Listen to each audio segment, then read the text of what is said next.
Et coucou YouTube, on se retrouve pour une nouvelle vidéo. Aujourd'hui, comme d'habitude, comme d'habitude, le dernier dimanche du mois, j'ai envie de dire, on va faire les sorties grand format du mois suivant, donc de septembre, voilà, spécial rentrée littéraire, même si c'est vrai qu'on a eu le gros du gros de la rentrée littéraire au mois d'août, hein, voilà, là, c'était la vague, c'était surtout les 23-24 août.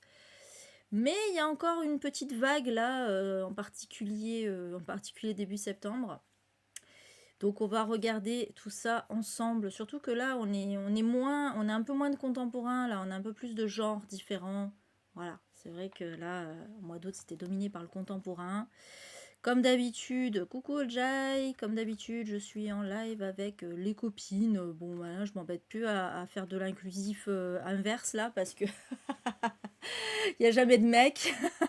Donc voilà. Et du coup, je vous propose d'attaquer tout de suite avec nos petites statistiques. Donc, il y a quand même beaucoup... Ouais, alors oui, je me rends compte qu'il y a quand même beaucoup de contemporains, puisqu'il y en a 10. Bon, ok, il y a du contemporain, forcément, c'est toujours la rentrée littéraire. Mais regardez-moi, voilà. En tout, donc, il y a 33... 10, non, 32 sorties. Voilà, j'ai sélectionné 32 sorties. Donc vous voyez quand même que il y a pas mal de genres différents. Voilà, je suis assez satisfaite de cette répartition.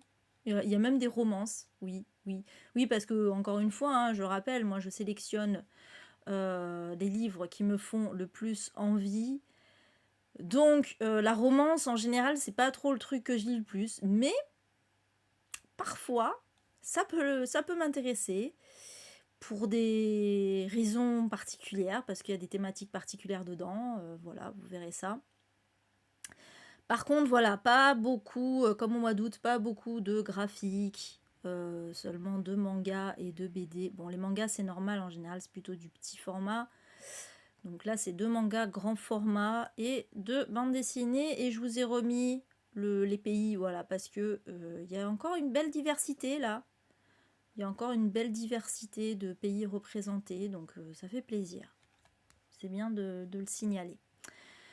Donc on attaque tout de suite avec le 6 septembre. Alors le 6 septembre, c'est vraiment le gros hein, des sorties, on va pas se mentir. Et on commence avec un petit roman fantasy. Oui, parce que y a pas mal de romans SFFF qui m'intéressent en cette rentrée littéraire. Voilà. La fantasy n'est pas mon genre de prédilection non plus, mais là, il y a des trucs qui sont plutôt sympatoches. Donc là, ça paraît chez Brajlon dans leur collection Big Bang. Il s'agit de Chaos and Flame de Justina Treland et Tessa Gratton. Pourquoi j'ai à moitié l'accent, je ne sais pas. Donc, alors c'est un tome 1, par contre, je ne sais pas du tout. Ne me demandez pas, je ne sais pas du tout combien il y aura de tomes. Et dans cette histoire, on va suivre 2 jeunes gens. Je ne sais pas quel âge ils ont. Donc on a Darling, qui est une jeune femme dont la famille a été massacrée, on nous dit, par la Maison Dragon. Alors oui, je pense que... autant vous dire que si j'ai sélectionné ce livre, c'est en grande partie parce qu'il y a une histoire de maison, comme dans Game of Thrones, hein, et qui dit maison, dit conflit politique. Voilà, moi j'adore ça, j'avoue. J'aime les histoires politiques dans la fantaisie. C'est vraiment, voilà, les seuls moments où je lis de la fantaisie, c'est quand il y a vraiment des histoires très très politiques dedans. J'aime bien. Donc là, voilà, Darling, sa famille a été massacrée par la Maison Dragon, et elle a été sauvée par la Maison Kraken. Mais elle va apprendre que son père adoptif, donc de la Maison Kraken, hein, a été capturé, et elle va décider d'aller le sauver, même si ça signifie de devoir tuer tous les membres de la Maison Dragon. Et puis on suit en parallèle Talon, qui est le prince de guerre. Ouais, évidemment, il fallait bien que ça va encore être un truc à la Roméo et Juliette, ça. Talon, qui est le prince de la maison, le prince de guerre, très précisément de la Maison Dragon. Bah oui, voilà. Et qu'est-ce qu'on nous dit? On nous dit que son frère, donc lui il mène les troupes d'élite de son frère. Son frère c'est le prince régent qui s'appelle Caspian. Ce régent a un comportement assez imprévisible qui commence à inquiéter ses proches. Et un jour, donc, on parle de Caspian, puis on nous reparle de Talon. Talon, il va tomber nez à nez avec une fille qui ressemble à une fille dont son frère, donc Caspian, je rappelle, il faut suivre, hein, peint des portraits de façon obsessionnelle depuis l'enfance. Et donc, évidemment, on se doute bien, je sais pas écrit explicitement, mais on se doute que la jeune fille en question, c'est Darling. Hein, voilà. Puisque on nous dit que, du coup, Talon et Darling sont des ennemis jurés et qui sont pris dans les intrigues politiques des maisons. Un jeu dont seul Caspian connaît les règles. Voilà. Donc, vous avez compris, Roméo-Juliette, c'est Roméo-Juliette dans l'univers de Game of Thrones. Voilà. C'est un peu ça, je pense. Mais bon, ouais, j'avoue, c'est des tropes classiques, on va pas se mentir, là, les enemies to lovers, tout ça. Mais on aime bien, ça peut être intéressant. Voilà, donc à voir, je sais pas. Après, ça dépend aussi du nombre de tomes. Moi, j'aime pas m'engager dans des trucs où il y a 40 000 tomes, alors je sais pas. J'attendrai un peu. Je pense que typiquement, celui-là, j'attendrai un peu de voir les retours. Vraiment. Voilà pour celui-ci. J'ai oublié de parler du très beau jaspage là. Franchement, j'avoue que celui-là, ça va encore être un truc assez magnifique. C'est clair. Dans la version hardback. Celui-là, c'est clair que je l'attends de ouf. Il s'agit de l'Hacienda de Isabelle Cañas. Qui va sortir toujours chez Bragelonne. Et donc, voilà, visuel, la charte graphique vous rappellera évidemment Mexican Gothic. C'est pas la même autrice, mais c'est aussi une autrice mexicaine. Voilà. Et on est encore dans un roman gothique horrifique. Moi, je suis très très hypée. Est-ce que c'est pas celui-là dont avait parlé Karine? Confirmez-moi, parce que du coup, je suis pas allée vérifier, je vous avoue. Est-ce que c'est pas celui-là dont avait parlé Karine chez Sève, qu'elle avait lu en VO? Je suis pas sûre, mais il me semble. Donc en fait dans cette histoire, donc on est au Mexique, le gouvernement mexicain a été renversé et on va suivre Béatrice dont le père donc a fait partie, faisait visiblement partie du gouvernement puisqu'il a été exécuté et sa maison saccagée. Je suppose, je suppute, je ne sais pas, je suis pas sûre. Soit ça, soit c'était en représailles, je ne sais pas, c'est pas précisé. Béatrice va être demandée en mariage par un homme qui s'appelle Don Rodolfo Solorzano. Et elle va accepter malgré le fait qu'il y ait des rumeurs autour de cet homme, comme quoi il aurait peut-être tué sa première épouse. Mais voilà, elle veut trouver un peu la stabilité, la sécurité. Hein. Rappelons que son père a été exécuté quand même, donc elle accepte le mariage. Et elle décide voilà, de faire de l'hacienda de Don Rodolfo Solorzano son nouveau foyer. Sauf que, évidemment, il va, je suppose, se passer des choses. Voilà, en fait, son sommeil est peuplé de voix et de visions. Elle se retrouve seule parce que son mari est contraint de retourner à la capitale. Donc voilà, elle a des visions, elle voit des yeux qui l'épient en permanence. Donc sa belle-sœur se fout un peu d'elle, voilà. Mais pourtant, alors sa belle-sœur se fout un peu d'elle et pourtant elle aime pas trop venir chez eux quand la nuit tombe, bizarrement. Voilà, bon, tout un tas de trucs comme ça qui vont se passer. Il y a... Voilà, encore une fois, c'est un peu le même truc que le roman dont j'avais parlé, je crois, dans les sorties poches, je sais plus comment il s'appelait. Mais pareil, là, on est un peu dans ce truc gothique, un peu à la Rebecca, le tour d'écrou, voilà, où il y a une femme qui va arriver dans une maison qu'elle connaît pas, qui va devoir y habiter et qui va se rendre compte qu'il y a des trucs bizarres qui se passent. C'est très classique, mais on aime bien, on aime bien, on aime bien, donc voilà. Coucou Little Scorpion, j'ai oublié ton prénom. Ça va me revenir. Aurélie. Coucou Aurélie. Ouais, je sais pas si j'attendrai la sortie poche, moi, mais je sais pas, on verra. On verra, mais j'attendrai un peu les avis. Si les avis sont plutôt positifs, il y a des chances que je l'achète celui-là. En plus, j'adore la couverture. Je la trouve très classe, cette couverture, donc voilà. Voilà pour celui-ci. Ouais, c'est bien celui-là, hein, dont Karine avait parlé, il me semble. Je vais poser la question, mais personne ne m'a répondu. Mais il me semble que c'était celui-là, elle l'avait lu en VO et elle avait beaucoup aimé. Hein. Je crois même qu'elle avait dit qu'elle avait préféré celui-ci à Mexican Gothic. Donc voilà. Est-ce que j'ai loupé des commentaires? Ah oui, Martine, pardon. Coucou Martine. J'ai oublié, attendez, il y a des gens qui sont arrivés entre-temps. C'est bon, il n'y a que Martine qui est arrivée entre-temps. Je pense. Bon, c'était coucou rapide, mais... Ensuite. Alors, on change complètement de style.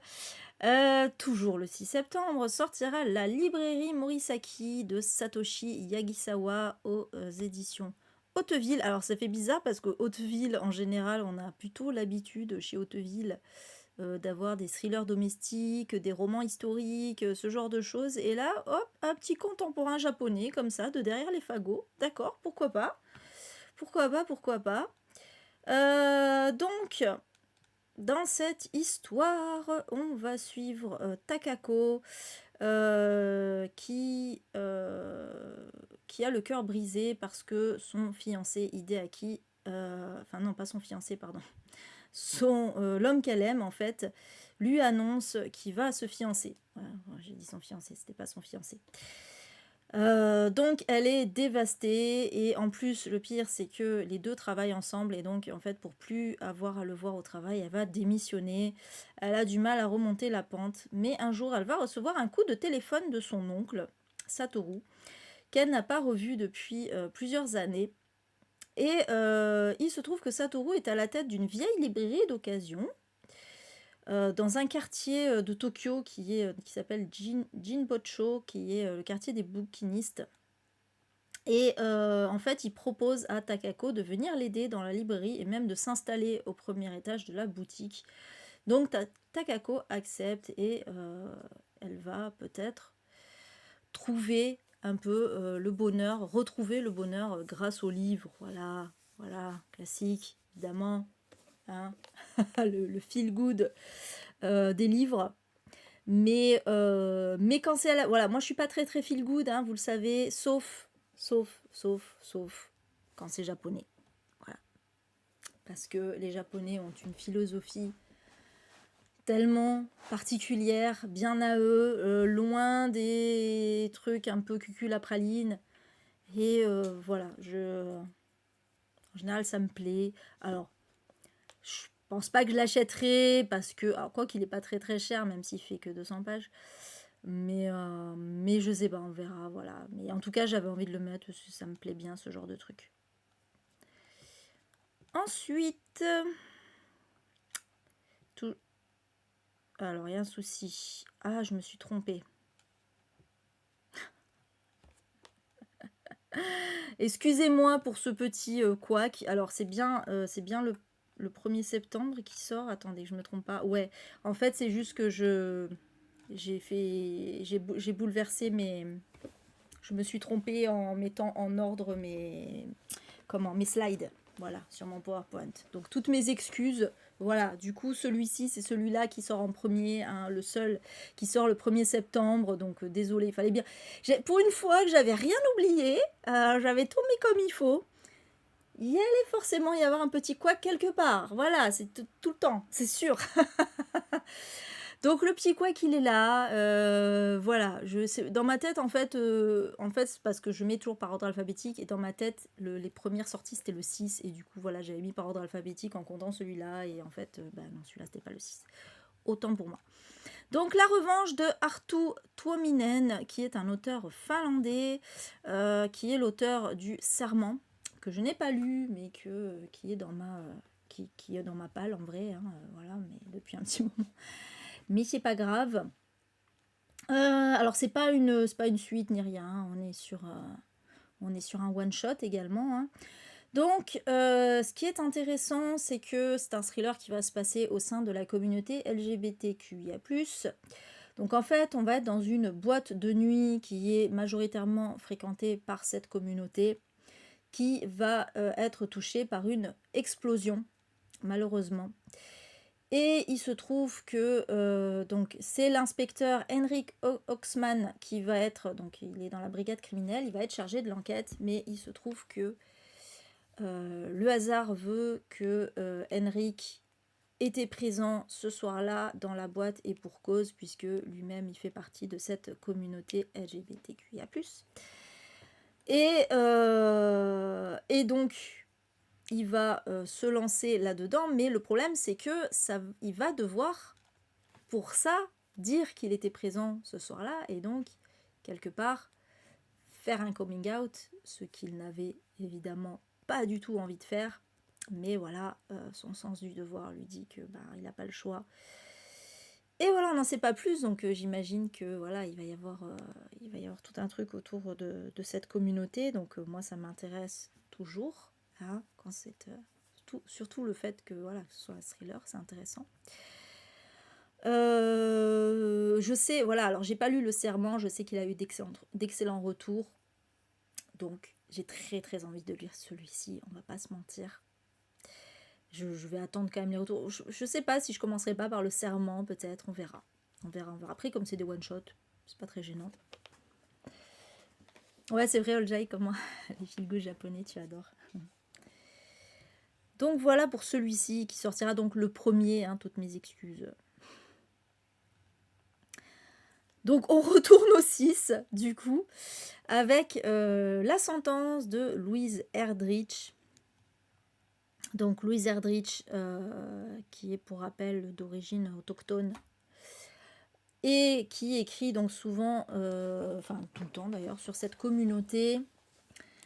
Et dans cette histoire, en fait, on va suivre Tuki.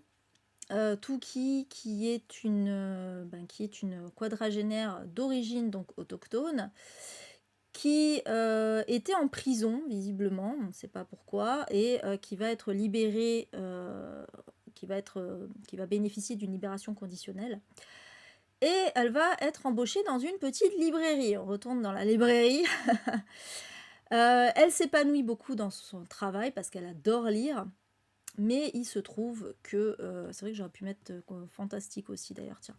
Il se trouve qu'elle va rencontrer un esprit. Il s'agit de Flora, qui était une fidèle cliente de la librairie, qui est récemment décédée, qui va venir hanter les rayonnages. Et donc, voilà, premier un petit peu retournement de situation, on va dire. Mais en plus de ça, comme si c'était pas suffisant, il va y avoir donc la mort de George Floyd, donc ça, voilà, vous connaissez tout ce qui a eu lieu, les manifestations Black Lives Matter, etc. Et en plus, donc au moment de la mort de George Floyd, vous le savez, il y a également eu le Covid. Voilà, donc c'est intéressant d'avoir un truc qui se passe en période de Covid. Donc voilà, c'est intéressant parce qu'on est dans un contexte très réaliste, puisque voilà, c'est quelque chose qu'on a nous-mêmes vécu, qu'on connaît, hein, le Covid, Black Lives Matter, etc.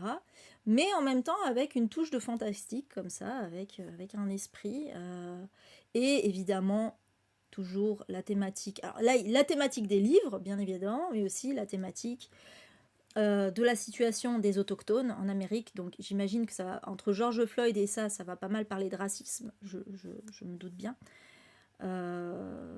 Voilà, donc celui-là je pense que je le lirai très honnêtement. Il y a de fortes chances. Il y a de fortes chances, même s'il coûte cher. Coucou Pingui, comment ça va? Comment ça va? Ouais, je crois qu'en plus, bon, Séverine, elle a beaucoup aimé aussi. C'est vrai qu'elle m'a bien hypé là-dessus. Coucou Eva, ça va bien et toi? Donc voilà pour celui-ci qui me hype pas mal, clairement. On reste le 6 septembre et sortira Le silence des noyés de Gabriel Katz aux éditions du Masque. Un petit thriller. Donc dans cette histoire, alors l'auteur est français, hein, c'est pour ça que j'ai mis thriller français, mais on va pas être en France, on va être au nord de l'Écosse. Voilà, on est quelques heures avant Noël. Donc on va on va être avec Scott, qui est l'héritier en fait d'une grande lignée de la noblesse anglaise, mais qui est un peu aussi le mouton noir de sa famille. Et Scott est en train de se diriger en voiture vers le manoir familial pour, on suppose, une soirée de Noël, hein, donc voilà, soirée dîner en famille. Mais au détour d'un virage, il va tomber sur une autostoppeuse qui est seule dans la nuit. Donc il va la prendre. Mais elle est un peu, voilà, elle est un peu mystérieuse, elle parle pas, voilà, c'est très étrange. Et puis il va l'inviter en fait à passer la soirée avec eux. Mais le problème, c'est que cette intruse va venir créer la discorde finalement, raviver un peu les problèmes familiaux, les rancœurs, les secrets, tout ça dans cette famille de nobles. Voilà, donc bon, voilà, les histoires de dîner qui partent en live, en huis clos, comme ça, j'avoue, j'aime bien, moi. Moi, j'avoue, j'aime bien. Donc voilà, je suis assez curieuse de celui-ci. Je pense pas que je l'achèterai. Moi, j'achète jamais. De toute façon, j'achète jamais des thrillers grand format neuf. Donc, mais j'attendrai un peu les avis pour voir. Coucou GG Bookin, comment ça va? Mais ouais, il a l'air pas mal du tout celui-ci. Toujours le 6. Sortira Where Echoes Die de Courtney Gould. Chez Bragelonne dans leur collection Phipps, hein, qui est leur collection Young Adult. Et dans cette histoire, alors cette autrice, elle fait, je vous avais parlé du précédent qui était, j'allais dire Dead or Alive, mais c'est pas ça. Je sais plus, mince, j'ai un trou. Bref, cette autrice, elle aime bien faire du thriller fantastique, horrifique, surnaturel. Voilà, c'est un peu... on est un peu dans des trucs à la Stephen King finalement. Vous allez là particulièrement, vous allez voir pourquoi. Donc on va suivre dans cette histoire Beck, qui est une adolescente, hein, si je ne me trompe pas. Voilà, sa mère vient de mourir. Sa mère était une brillante journaliste d'investigation, mais elle était tourmentée. Et voilà, on ne sait pas de quoi elle est morte, mais elle est morte. Beck va prendre la route avec sa petite sœur Riley pour se rendre dans la ville qui a obsédé leur mère pendant des années. Il s'agit de Back Ravel dans l'Arizona. Et il se trouve que cette ville recèle d'étranges secrets. Voilà, alors une ville sans voiture, sans cimetière et sans église, surtout en Amérique, surtout dans l'Arizona, c'est déjà très bizarre. Il y a beaucoup en plus de structures militaires délabrées, mais aussi de bâtiments flambant neufs. Il y a aussi un centre médical tout neuf, un peu mystérieux. Mais surtout, ce qui est très étrange dans cette ville, c'est que aucun des habitants ne semble se rappeler le moment où le centre médical est arrivé dans cette ville. Voilà. Merci Alexandra pour ton suivi. Merci beaucoup. Ah ok, pas de souci Viviane. Bisous, bonne soirée. On voit mal son nom blanc sur jaune STP. C'est Courtney Gould. Merci Karine. Donc voilà, ouais, voilà, c'est très bizarre. Le centre médical, il est arrivé comme ça, les gens ne se souviennent pas comment, pourquoi, à quel moment il est arrivé là. Les seuls qui semblent savoir quelque chose sont alors le leader. Je sais pas ce que ça veut dire, le leader. Est-ce que c'est le maire? Est-ce que c'est un mec qui a le plus de charisme dans la ville? Je ne sais pas. Le leader et sa fille, Avery. Et donc Beck et sa sœur Riley vont enquêter un petit peu sur cette ville. Voilà. Donc on est dans un livre. Ah, merci beaucoup Alexandra, c'est gentil, ça me fait très plaisir. Bah, bienvenue ici. Écoute, là, tu vois, je suis en pleine présentation des sorties qui m'intéressent, des sorties grand format de septembre qui m'intéressent. Voilà, donc bah, enjoy et puis j'espère que tu reviendras. Voilà, je suis là. Bon, là, au mois d'août, je suis là. Bon, remarque, le mois d'août est presque fini. Donc, à part ce jeudi où je serai pas là, sinon je suis là mardi, jeudi, dimanche à 20h30 et le lundi à 18h. Le lundi, c'est Read With Me. Voilà, ça rime. Donc oui, j'allais dire, voilà, ça fait un peu penser à du Stephen King pour le côté un peu ville. Voilà, la ville qui a un peu sa personnalité propre, qui est un peu chelou. Les habitants qui sont un peu chelous aussi. On sait pas trop ce qui s'est passé, etc. Enfin, voilà, ça... J'avoue que celui-là, il me tente carrément plus que le précédent. Le précédent il y avait aussi une histoire de surnaturel, mais le synopsis était plus classique. Ah, celui-là, Puis j'aime bien les couvertures à chaque fois de Courtney Gould, là, elles sont vraiment sympas. Donc, ah, c'est The Dead and the Dark. Voilà. Ça m'est revenu. Le précédent, c'était The Dead and the Dark.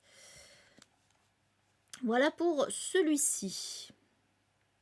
Il y a pas mal de sorties chez Brajlon, hein, quand même. Je veux pas dire. Hello, c'est Eva en post-prod. Alors j'avais oublié une sortie importante. Voilà, donc merci à Karine, qu'est-ce que je lis, ma modote, de me l'avoir signalé. Il s'agit de En bon père de famille, le nouveau Rose Lamy, voilà, qui est détentrice du compte. Préparez-vous pour la bagarre sur Instagram, que je suis. Alors, faut croire que je la suis pas si assidûment que ça, vu que voilà, je n'avais pas vu cette sortie. J'ai honte, j'ai très très honte.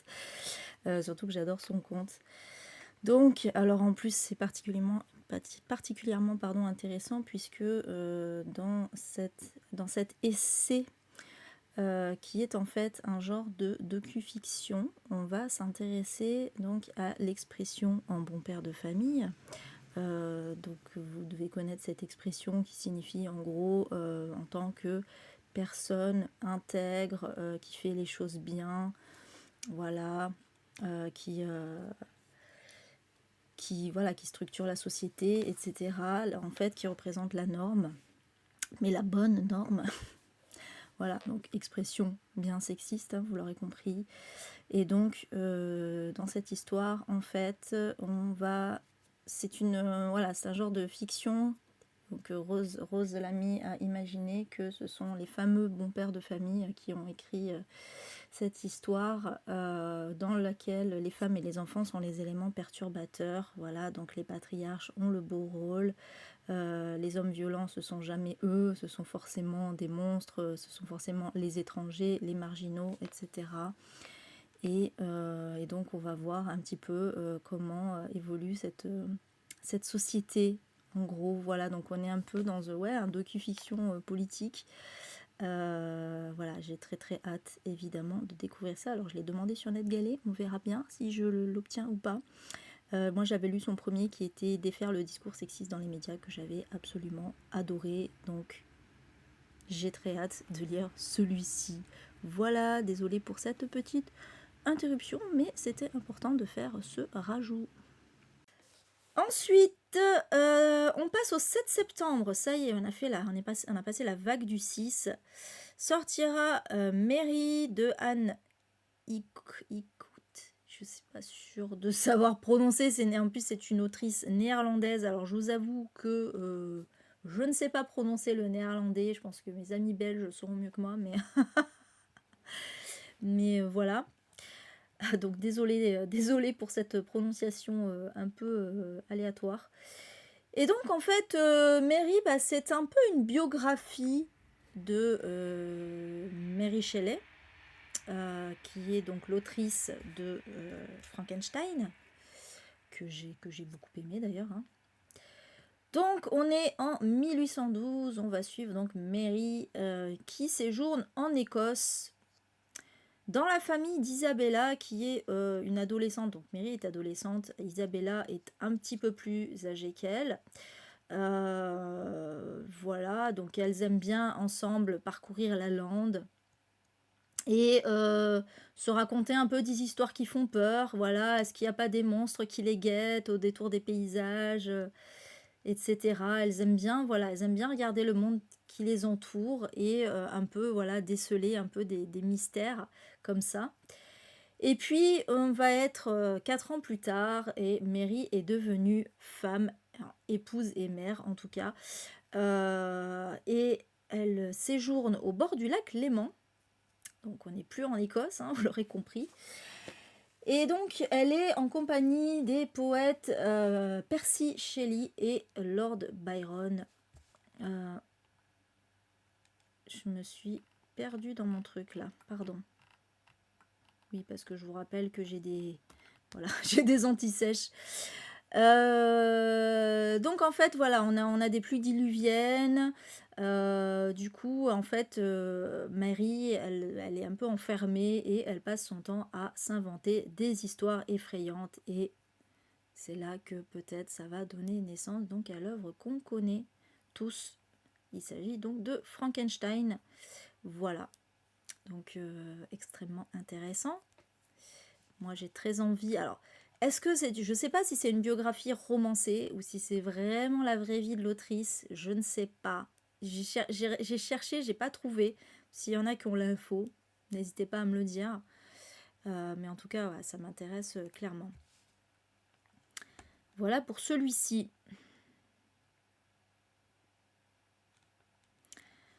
On est toujours le 7 septembre, il y a une petite vague le 7 aussi. Sortira Quand tu seras prêt de Gary Lunsborough. Aux éditions Akata dans leur collection Young Novel. Voilà, donc une collection que j'aime beaucoup, vous le savez d'ailleurs, la critique que je devais faire, que je dois faire depuis 3 jours, c'est aussi un Young Novel de chez Akata. Voilà, je suis en retard. À chaque fois, en fait, les Young Novels de chez Akata, je les demande toujours sur NetGalley. Donc à chaque fois, je les lis tous sur NetGalley. Merci Karine. Et donc dans cette histoire, voilà, ce qui m'a intéressé, parce que oui, c'est une romance MM, mais ce qui m'a intéressé surtout, c'est qu'on est dans le milieu aborigène australien. Voilà. Donc on va suivre Jackson. Donc ça se passe en Australie, donc. Jackson, qui est donc, c'est l'été, les cours sont terminés, il traîne un peu avec ses potes. Donc il est, on le comprend vite, il est autochtone. Et Jackson, voilà, il aime bien un peu donc il aime un peu sortir, il aime bien se moquer des touristes, mais le truc c'est que voilà, il doit un peu éviter les racistes, évidemment. Et puis, on va être... Alors, c'est marrant parce qu'on nous dit c'est l'été, les cours sont terminés. Et puis, d'un coup, à l'approche de Noël. Bon, même dans la 4e de couve, il y a une ellipse. Donc, ah, mais si, mais je suis bête. Pardon, mais oui, je suis con. Normal, c'est l'été, c'est l'approche de Noël parce qu'on est en Australie. Bien sûr, bravo moi. Donc oui, il n'y a pas d'ellipse. Non, non, c'est normal. Puisque Noël est en été en Australie, oui. Putain, bravo Eva, quoi. Bien ouais. Comment étaler ton inculture? Donc, je disais... Donc, c'est l'approche de Noël. Il va y avoir la famille de Jackson qui va débarquer. Et cette fois-ci, ils sont accompagnés de Thomas, qui est un mystérieux garçon au passé trouble. Ouh, attention. Et donc, Jackson va se rapprocher de lui. Mais le truc, c'est que au fur et à mesure que leur relation évolue, en fait, ça va changer des choses dans sa relation également avec ses amis et sa famille, et peut-être même sa place au sein de la communauté, puisque donc apparemment il y a un grand secret. Je n'en sais pas plus. L'auteur, c'est Gary Lunsborough. Je pense que Karine va te l'écrire. Pauvre Karine. Merci Karine. Donc voilà, écoutez, bon, moi je sais que je le lirai. Coucou Malo, j'espère que tu vas bien. Bah écoute, on a passé la vague des 6 septembre, là on est au 7 septembre. Voilà, je sais que je le lirai parce que comme d'hab, je vais le demander sur NetGalley. Alors à moins que Akata tout à coup décide de refuser le truc, on sait jamais, hein, voilà, ils ne peuvent pas tout le temps accepter. Mais voilà, je sais qu'il sera sur NetGalley, que je le demanderai. Voilà, mais je suis curieuse, ouais, ben ouais, cette histoire un peu de secret de famille comme ça, au sein de familles aborigènes, ça peut être intéressant. Merci Karine. Ah oui, c'est vrai, t'arrives pile pour ton anniversaire, Malo, j'avais oublié. Alors, ensuite, toujours le 7, donc sortira Ce royaume tissé de Tahereh Mafi, qui est une autrice irano-américaine. Donc, on est dans un récit de fantaisie plutôt moyenne-orientale, quoi. Voilà. Donc, on va être donc on va suivre 2 empires qui s'affrontent. Donc, on va suivre dans cette histoire Alizée, qui est une servante plutôt, voilà, un peu comme les autres, plutôt invisible, insignifiante. Mais ce que les gens ne savent pas, c'est que en réalité, Alizée est l'héritière d'un ancien royaume Jin. Donc Jin, D-J-I-N-N, hein, vous l'aurez compris. Et qu'elle est en plus qu'elle fait l'objet d'une prophétie prédisant la libération de son peuple. Alizée, elle est traquée depuis toujours. Elle a passé sa vie à se cacher pour survivre jusqu'au jour où elle va commettre une erreur. On ne sait pas laquelle. Et en parallèle, on suit Kamran, le prince héritier du trône d'Ardunia. Donc Ardunia, c'est l'univers où vit, le monde où vit Alizée. Il a entendu cette prophétie qui d'ailleurs annonce la mort prochaine de son grand-père. Et donc ça veut dire qu'il va être obligé de devenir roi. Je dis obligé parce qu'il n'a pas du tout envie de devenir roi. Donc il est décidé à trouver la menace qui pèse sur son grand-père et à l'éliminer. Et voilà, ses soupçons vont se porter sur Alizée. Voilà. Et donc, alors, comme c'est vraiment un trope courant dans la fantasy, mais voilà, comme dans Chaos and Flamme, on est encore dans du enemies to lovers, hein, évidemment, encore une fois. Voilà. Bon, moi j'aimais bien le côté, voilà, c'était le côté un peu oriental qui me plaisait pas mal. Ah ouais, c'est vrai, t'avais lu une saga d'elle que t'avais bien aimée. Ok. Je connaissais pas du tout cette autrice. Mais ouais, c'est intéressant. Alors après, j'attendrai un petit peu les retours. Mais bon, encore un livre sublime hein, aussi, évidemment. Comme d'habitude. Les 2 Saxus, on a envie de tous les acheter à chaque fois. C'est énervant. Mais voilà, bon bah écoutez, on verra bien un petit peu les retours là-dessus. Et toujours le 7, alors on va être encore au Moyen-Orient. Sortira Tant que fleuriront les citronniers de Zulfa Katou. Et cette fois, donc, alors là, on est plutôt dans le monde réel de nos jours. On va suivre Salama qui a 18 ans. Et en fait, on est au moment, donc c'est quand même assez récent, hein, où la révolution a commencé en Syrie. Et Salama va tout perdre durant cette révolution. Elle va perdre sa famille, elle va perdre aussi son avenir de pharmacienne. Il ne lui reste plus que Leila, qui est sa belle-sœur et qui est enceinte. Et Salama va se consacrer à aider son pays parce qu'elle va travailler en tant que bénévole à l'hôpital. Mais elle est tiraillée entre l'envie de se rendre utile donc pour son pays et celui de mettre Leila à l'abri, c'est-à-dire de fuir la Syrie. Et elle va décider de partir, mais au moment où elle prend sa décision, elle va rencontrer un jeune militant qui va tout remettre en cause. Voilà. Extrêmement intéressant. Coucou Cricri, comment ça va? Intouchable. Ah oui, ça me parle vaguement, ouais. Ok.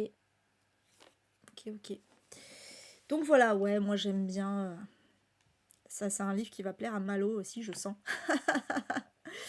Mais voilà, j'aime bien. Alors, j'ai mis contemporain, j'ai pas mis historique, mais on est entre les deux parce que bon, la révolution syrienne, enfin voilà, la guerre civile en Syrie, elle a encore lieu aujourd'hui. Hein.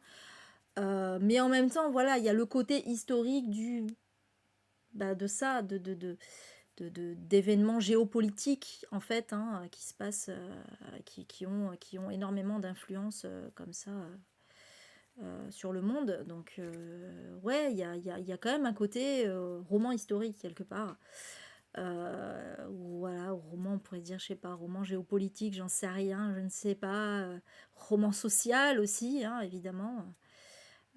Bref, toutes ces thématiques qui m'intéressent hautement. Coucou Mélanie, j'espère que tu vas bien. Mais ouais, en plus, la couverture est absolument magnifique. Ça, c'est clair. Sublime. Donc ouais, celui-là. Et en plus, il est pas cher. Est-ce que c'est... Alors, du coup, je vois le prix, je suis en train de me demander si c'est pas un young adulte. Mais bon, enfin, il est pas... Je crois pas qu'il soit catégorisé young adulte, hein, mais le prix m'étonne. Parce qu'on voit plus maintenant des prix comme ça dans les romans adultes. Voilà, surtout 416 pages. 19 euros. J'avoue que je suis assez étonnée, mais du coup c'est bien, il est pas cher, donc bah écoutez, voilà. Ça typiquement, ouais, je pourrais l'acheter, clairement. À voir, mais ouais, c'est possible. Donc voilà pour celui-ci. On change totalement de style avec XOXO, donc toujours le 7 septembre, de Axio, qui sortira chez K-World dans leur collection K-Story. Pour une fois, ils ont changé, exceptionnellement, ils ont changé leur charte graphique parce que, en fait, je pense que voilà, c'est un roman qui a eu beaucoup de succès outre-Atlantique. Et de fait, ils ont voulu garder, je pense, la couverture originale du roman américain plutôt que d'utiliser leur charte qui consiste, j'en ai pas là, non, qui consiste en grand K au milieu de la couverture avec l'image qui est dans le fond du cas en fait, qui est très jolie d'ailleurs, c'est une très belle charte graphique chez K-World, mais là voilà, ils ont choisi de garder la couverture originale. Ouais, c'est ce que je me disais Audrey, que Nathan c'était peut-être plus young adulte, effectivement. Ouais, merci Karine, ok. Bon bah ouais, ok, bon, vous êtes plusieurs à le dire. Ok, ouais, j'ai rien dit. Bon, ok. Donc oui, du coup, c'est pour ça que c'est pas cher, c'est peut-être du young adulte. Mais bah, bon, il me semble pas qu'on suive une adolescente, donc ça fait bizarre de dire que c'est du young adulte. Bon, mais ok, pourquoi pas. Donc je reviens sur XOXO. Voilà, donc j'avoue, les fans du genre ont été ravis de voir que ce roman a été adapté en France. Et donc moi je vais très certainement, je dis très certainement, parce qu'on ne sait jamais, ils nous ont pas dit encore les résultats là, des partenaires, des nouveaux partenaires, mais bon, ils nous ont dit que a priori ceux qui étaient déjà partenaires resteraient partenaires. On sait jamais, hein, on sait jamais, je peux me faire virer. Mais normalement je devrais le recevoir. Dans cette histoire, on va suivre Jenny. Alors là, on est vraiment, a priori, on est vraiment dans la pure romance. Jenny, en fait, qui est une violoncelliste et qui cherche un petit peu l'étincelle qui lui manque pour devenir une violoncelliste d'exception. Voilà, elle a envie un peu d'être au top.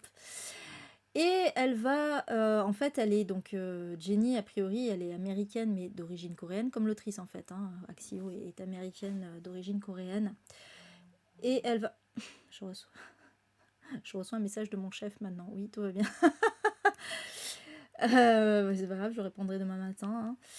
Hein. Et donc pour ça, elle va retourner à Séoul en espérant que auprès de ses racines, en retrouvant aussi sa grand-mère, enfin en rencontrant plutôt sa grand-mère qu'elle n'a jamais vue, elle pourra s'améliorer dans son art.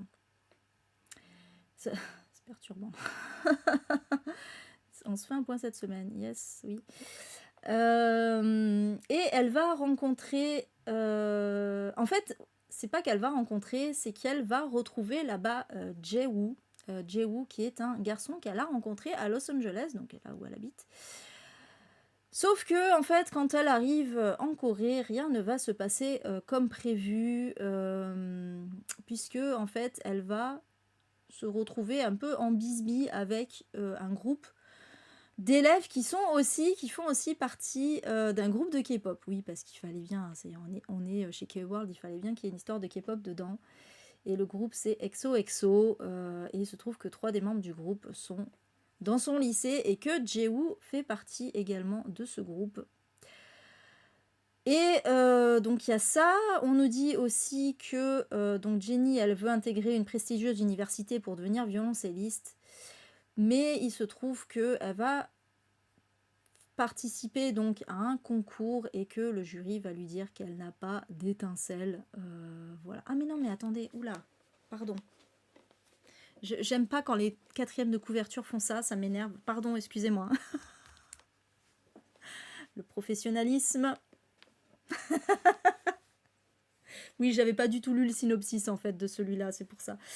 J'avais pas du tout lu le synopsis, dans ma tête je l'ai mis parce que je sais que je vais le recevoir, je savais même pas de quoi ça parlait, donc voilà. En fait, c'est qu'ils ont fait comment on dit, un flashback dans la 4e de couve. Donc ça, c'était avant qu'elle aille en Corée. Bref, on va s'arrêter là. Vous aurez compris le truc, hein, voilà. Elle veut être violoncelliste, on lui dit qu'elle n'a pas l'étincelle, elle décide du coup de partir en Corée. Et voilà, et elle se retrouve avec ce groupe de K-pop qu'on ne sait pas ce qui se passe avec. Voilà. Voilà. Ça fait envie, hein. Pardon, K-World. Je sais pas vous vendre. Non, mais bon, voilà. Moi, je suis curieuse parce que je sais que le livre a fait un carton aux États-Unis, donc je me dis, bon, c'est que ça doit être intéressant. Mais surtout, ce qui est bien, c'est que là, on est avec une autrice qui est vraiment d'origine coréenne et donc qui va pas faire des clichés et des stéréotypes en fait sur la Corée, parce que c'est souvent un truc que je retrouve qui m'embête un petit peu, même quand l'histoire est bien, il y a toujours un peu ce truc quand c'est une occidentale qui écrit, de faire des petits clichés comme ça sur la Corée, sur les Coréens, etc. Voilà, donc là je pense qu'elle connaît son sujet, on va sortir un petit peu de là, donc ça va être plus intéressant. Voilà pour celui-ci. On passe au 13 septembre, et celui-là je l'ai mis parce que il va y avoir, alors j'ai oublié de préciser que c'est la couverture originale là que j'ai mis parce que il n'y a pas, la couverture française n'a pas encore été dévoilée. Je suppose qu'elle va être pareille.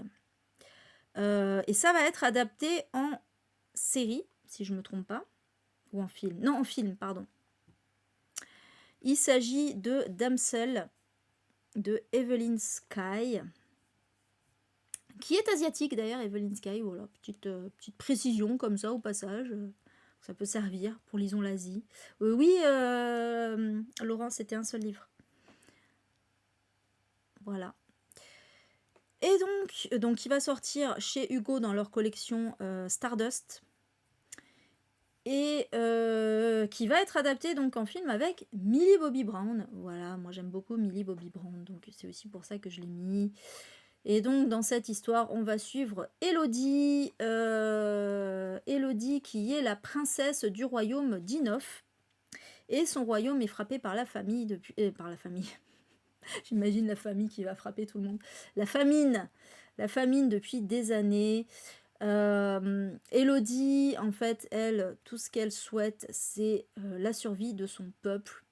Et donc, lorsqu'un représentant d'un royaume voisin qui est beaucoup plus prospère offre à sa famille suffisamment de richesses pour sauver Inof, en échange du mariage de leur fils avec Elodie, évidemment, Elodie va accepter immédiatement puisqu'il s'agit de sauver son peuple. Et donc, elle va se retrouver dans le royaume d'Auréa. Elle est très vite séduite par la beauté des lieux et aussi par la gentillesse de son fiancé. Voilà, elle a de la chance, Elodie, elle tombe pas sur un gros connard. Donc c'est le prince Henri, mais elle se dit, c'est quand même un peu trop beau pour être vrai tout ça. Et il se trouve que effectivement, la réalité va se fissurer pour laisser place donc à une terrible vérité, puisque tadada, ça va peut-être vous rappeler un film. Il faut sacrifier une princesse parce qu'il faut le sang d'une princesse à chaque nouvelle saison de récolte. Il faut offrir le sang d'une princesse au dragon affamé de la montagne voisine pour que la récolte soit fructueuse. Et donc, c'est Élodie qui est évidemment le prochain nom sur la liste. Voilà, et donc Élodie va se retrouver enfermée dans les entrailles de la terre où l'attend le dragon. Mais Élodie, bien sûr, ne compte pas se laisser faire. Ça me fait trop penser, alors c'est pas du tout un truc de fantaisie, mais ça me fait trop penser au film... c'est quoi Wedding Nightmare. Alors je sais plus ce que c'est le titre original d'ailleurs, évidemment c'est un titre. C'est le titre français avec Samara Weaving. Je sais pas si vous avez vu ce film où en fait donc l'héroïne vient de se marier et elle rencontre sa belle famille, et sauf qu'en fait elle se retrouve victime d'un jeu à la con où en fait ils doivent tous la tuer quoi. Enfin, il était vachement cool, c'est un film d'horreur mais il était vachement fun. Du coup ça me fait penser à ça en fait, genre elle se marie et hop, ah bah non mais en fait tu t'es là pour mourir, ah d'accord. Super. Bon voilà, ça a l'air vachement cool quand même, ça a l'air vachement cool du coup du coup je vais vouloir le lire avant de voir le film parce que j'ai évidemment envie de voir le film. Ça pourrait, c'est marrant, tiens, ça pourrait être. Je sais pas si je vais l'acheter, hein, cela dit, on verra. Peut-être Kim il va l'acheter. S'il sait que c'est un film avec Millie Bobby Brown, il va peut-être l'acheter. Et du coup, ça pourrait aller bien dans l'item de Des Gommes Tapal, un livre dont vous voulez voir l'adaptation en film. Ça pourrait bien le faire. Voilà pour celui-ci. On est toujours le 13 septembre, sortira la dernière Amazon d'Estelle Faye. Alors Estelle Faye, c'est une autrice maintenant reconnue, autrice de fantasy française. Mais alors moi, en plus, j'en ai plusieurs d'elle, mais je ne l'ai toujours pas lu. J'ai honte, mais voilà. J'ai honte, mais je ne l'ai toujours pas lu. Et là, ça m'intéresse parce que on est, voilà, réécriture de mythologie. C'est pour moi. Je dis ça à chaque fois, mais je les lis jamais. Alors j'en ai plein, j'en ai pléthore des livres à des réécritures de mythes comme ça, et à chaque fois je les lis pas. Ah purée, je suis irrécupérable. Bref, donc là on va suivre Lysia, qui a été élevée par sa grand-mère dans les bas-fonds d'Athènes.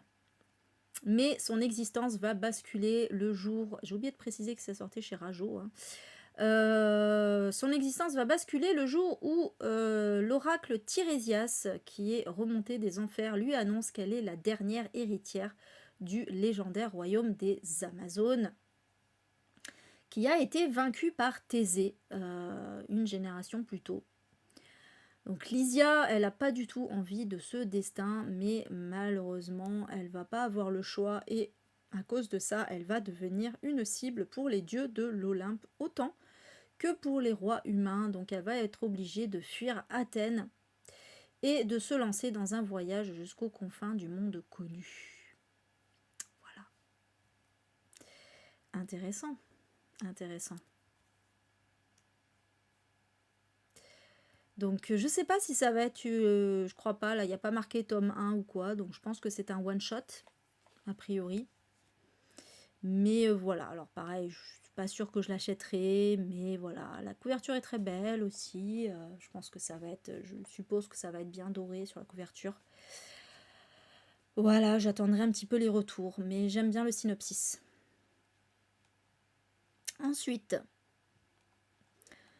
toujours le 13 septembre, et cette fois c'est une petite bande dessinée que je vous présente et qui m'a l'air extrêmement intéressante. Il s'agit de Rain de Joe Hill, oui. Il est là, voilà. En fait, alors, c'est une adaptation très précisément d'une novella de Joe Hill, voilà. Et donc, la véritable autrice, enfin, les véritables autrices de la bande dessinée, c'est Zoé Thorogood et David M. Booher. Voilà, et donc sur un scénario donc, de Joe Hill, je vous rappelle, hein, qui est le fils de Stephen King. Donc, dans cette histoire, on est dans le Colorado. On va suivre une jeune femme qui s'appelle, attention, accrochez-vous, qui s'appelle Honeysuckle Speck. Honeysuckle Speck, très précisément. Qui va, donc on est au mois d'août, elle emménage enfin avec sa petite amie qui s'appelle Yolanda. Mais le problème, c'est que il va y avoir une pluie de clous. Oui, voilà, donc des clous vont tomber du ciel, il va y avoir des nuages sombres comme ça qui vont s'accumuler, comme s'il allait pleuvoir, sauf qu'au lieu de pleuvoir de l'eau, il va pleuvoir des clous. Et donc ça va évidemment déchiqueter la peau de tous les gens qui sont en dessous. Et donc voilà, on va partir dans un truc un petit peu post-apo, enfin apo tout court en vrai, hein, voilà. Où on va suivre donc ce couple, donc Yolanda et Honeysuckle. Voilà. Mais rien que ça, moi, hein, désolé, mais ça me donne grave envie. Voilà, ouais, on nous dit que le déluge de clous se répand à travers le monde. Voilà. Alors, c'est vrai que mon expérience du post-apo avec Joe Hill n'a pas été très positif. Hein. Rappelez-vous, voilà, j'avais lu L'Homme-Feu, j'avais moyennement aimé, j'avais pas détesté, mais j'avais pas été de ouf. Bisous Michel, bonne nuit. Alors, ouais, alors l'auteur, ça va être compliqué. Attends, je vais l'écrire. Ouais, attends, tu sais quoi? On va faire un copier-coller de tout ça, là. Tiens, bim. T'embête pas, Karine, cette fois, parce que là... Hop, voilà. Donc, Joe Hill, c'est l'auteur de la novella dont est issue la BD, et puis les autrices de la BD... donc c'est la dessinatrice, donc c'est Zoe Thorogood qui dessine et David M. Booher qui est au scénario de la BD. Voilà, sur une adaptation sur une histoire originale plutôt de Joe Hill. Ensuite, donc voilà, ouais, donc du coup il y a marqué, ça c'est pas moi qui l'ai marqué, hein, c'est sur le truc visuel provisoire, donc j'imagine qu'il va y avoir une couverture définitive, je ne sais pas. Et ça sortira, j'ai oublié de le préciser, chez High Comics. Voilà. Et honnêtement, il y a des chances qu'on l'achète celle-là. Il y a de grandes chances qu'on l'achète. Je dis on parce que Kim il va être intéressé aussi. Toujours le 13, celui-là il est assez attendu aussi. Il sortira Tu nous appartiens de J.P. Delaney. Je sais pas comment on prononce. Delaney. Ouais, voilà. C'est le JP de l'année. Donc chez Mazarine. Et on est donc comme d'habitude chez cet auteur dans un thriller domestique. Alors j'ai toujours pas lu, alors sachez que c'est bien de lui les visages, si je me trompe pas. J'espère que je dis pas de bêtises. J'ai les visages dans ma palle du hasard. Et le 1, il est dans le 1, le 1 est toujours pas tombé. Ouais, parce qu'il y en a plein que j'ai pas lu, hein, mais celui-là j'aimerais bien le lire quand même. Ah bah c'est normal Laurence, écoute. Il n'y a pas de souci. Et donc voilà, c'est son nouveau. Ouais, parce que la fille d'avant, c'était celui d'avant, justement. Mais il me semble que les visages, c'était lui aussi. C'était le premier. Et dans cette histoire, on va suivre Pete et Maddie, qui forment une famille plutôt classique avec leur petit garçon de 2 ans. Le problème, c'est qu'un matin, un inconnu va frapper à leur porte et va leur annoncer que leur fils a été échangé à la naissance. Avec qui, on ne sait pas d'ailleurs. Ouais, c'est un peu bizarre parce que en fait, le 4e de couverture, il évoque Pete et Maddie, voilà, mais il évoque pas l'autre couple. Bon, bref, c'est pas grave. Donc, voilà, leurs fils ont été échangés à la naissance. Il va y avoir une enquête. Qu'est-ce qui a pu se passer? Et du coup, on va suivre les parents dans ce dilemme, en fait. Est-ce que qu'est-ce qu'il faut faire? Est-ce qu'ils doivent garder l'enfant quand même au bout de 2 ans, quoi, qu'il est l'enfant qu'ils ont éduqué, ou est-ce qu'ils doivent retrouver leur enfant? Voilà, c'est clair que cette situation, c'est un peu fou. Comment ça se passe dans ces cas-là? Donc ouais, j'avoue que ça m'intrigue, voilà. Et vous, que choisiriez-vous? Voilà, lien du cœur ou lien du sang? C'est vrai que voilà, c'est une question, heureusement qu'a priori on n'aura jamais à se poser, hein, mais n'empêche que c'est intéressant. Voilà, bon, celui-là je l'achèterai pas, hein, mais si les retours sont bons, soit je le prendrai d'occasion ou en poche, on verra. Coucou Nelly, ou en e-book, voilà. J'espère que tu vas bien. Voilà pour celui-ci, et on passe au 14 septembre, et du coup j'ai mis, parce qu'il y en a 2 mangas de la même collection qui vont sortir, donc j'ai mis les 2 d'affilée. Ils vont sortir en même temps le 14 septembre. Donc on a tout d'abord Autant en emporte la brume de Eiko Hanamura. Alors je précise que ces 2 mangas qui vont sortir font partie de la même collection chez Akata. Il s'agit de la collection Héritage. C'est une collection où en fait ils éditent des vieux mangas qui n'ont jamais été édités en France, mais qui datent des années 60, 70, voilà, 80. Voilà, c'est leur nouveau créneau, voilà, chez Akata, c'est d'éditer des vieux mangas comme ça, et ça peut être extrêmement intéressant. Moi j'aime beaucoup l'idée. Et donc dans cette histoire, on est avec Natsuko, qui est une enfant heureuse. Elle vit dans une famille plutôt aisée parce que son père, travaille dans l'industrie du lait. Alors je précise que, j'ai oublié de préciser, ce manga est sorti, il me semble, si je ne me trompe pas, je crois que c'est en 1968. Je n'ai pas regardé pour l'autre par contre. Celui-là c'est 1968, vous vous rendez compte comme c'est vieux? À l'époque, évidemment, en France, ça n'existait pas les mangas encore, hein. Voilà, nous, c'est apparu vraiment, je pense, fin des années 80, début 90, quelque chose comme ça. Les premiers mangas papier, au moins années 90 même, je dirais.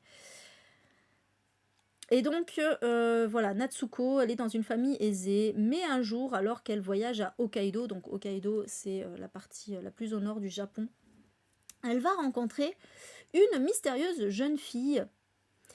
Et cette jeune fille va la mener à découvrir des secrets de famille.